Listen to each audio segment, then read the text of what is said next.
Manifestation എന്ന വാക്കിന് ഇത്രയും ശക്തിയുണ്ടെന്ന് മനസ്സിലായത് വിജയ് സേതുപതിയെ നേരിൽ കണ്ടപ്പോഴാണ്.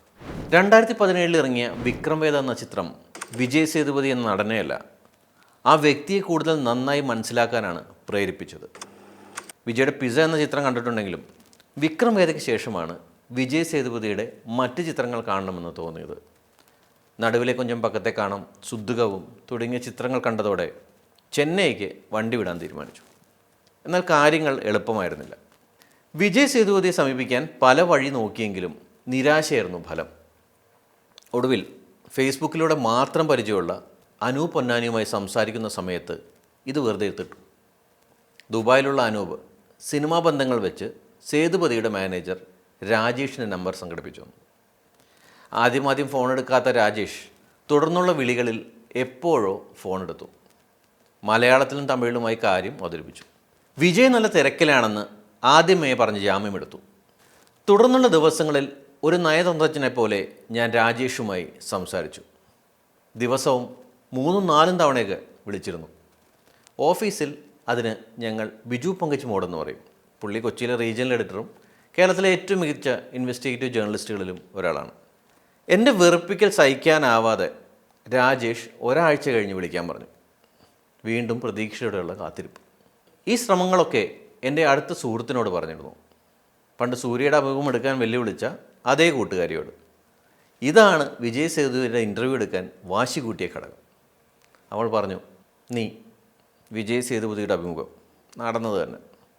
എന്നിട്ടൊരു ചിരിയായിരുന്നു. അന്ന് അവളുടെ തല മതിലിൽ ഉരയ്ക്കാനുള്ള കലി ഉണ്ടായിരുന്നെങ്കിലും മിണ്ടിയില്ല. എങ്ങനെ ശ്രമം പാളിയാലോ? പ്രതീക്ഷ തുടർന്നു.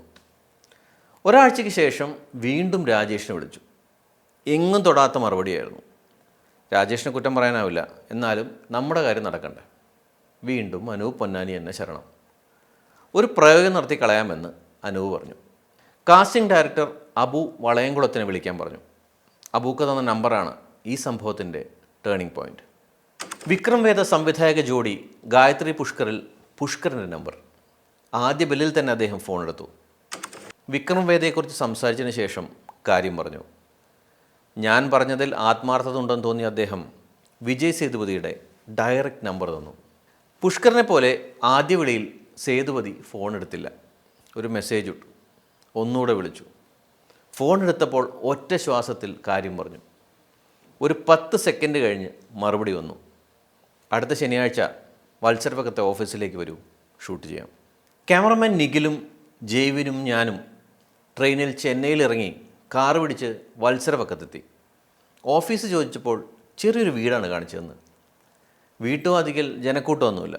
അപ്പോൾ ഞങ്ങൾക്കൊരു സംശയം, ഇത് തന്നെയല്ലേ വീട്? ബെല്ലടിച്ചപ്പോൾ ഒരാൾ വന്ന് കാര്യം ചോദിച്ച ശേഷം അകത്ത് കയറിയിരിക്കാൻ പറഞ്ഞു. പിന്നെ വിജയ് സേതുപതിക്കുള്ള കാത്തിരിപ്പായിരുന്നു. ക്യാമറ ടീം ഒരു മുറിയിൽ ഫ്രെയിം സെറ്റ് ചെയ്യുമ്പോൾ അവിടെ വരെ എത്തിയ കാര്യങ്ങൾ ചിന്തിക്കുകയായിരുന്നു. 3 ആഴ്ച ഒരേ മനസ്സോടെ എടുത്ത ശ്രമം, നിരാശയിൽ കാര്യമില്ലെന്ന് സ്വയം മനസ്സിലാക്കിയ നിമിഷങ്ങൾ, അടുത്ത് പരിചയം പോലുമില്ലാത്ത കുറച്ചു പേർ എനിക്ക് വേണ്ടി നടത്തിയ ശ്രമങ്ങൾ. സ്വയം അഭിമാനം കൊണ്ടിരിക്കെ വിജയ് സേതുപതി എത്തി. സാപ്പിട്ടാച്ചാ ബ്രദർ, കഴിച്ചു എന്ന് മറുപടി കൊടുത്തു. സ്റ്റാർട്ട് പണലാമേ. Camera rolling. അങ്ങനെയാണ് വിജയ് സേതുപതിയിലേക്ക് എത്തിയത്.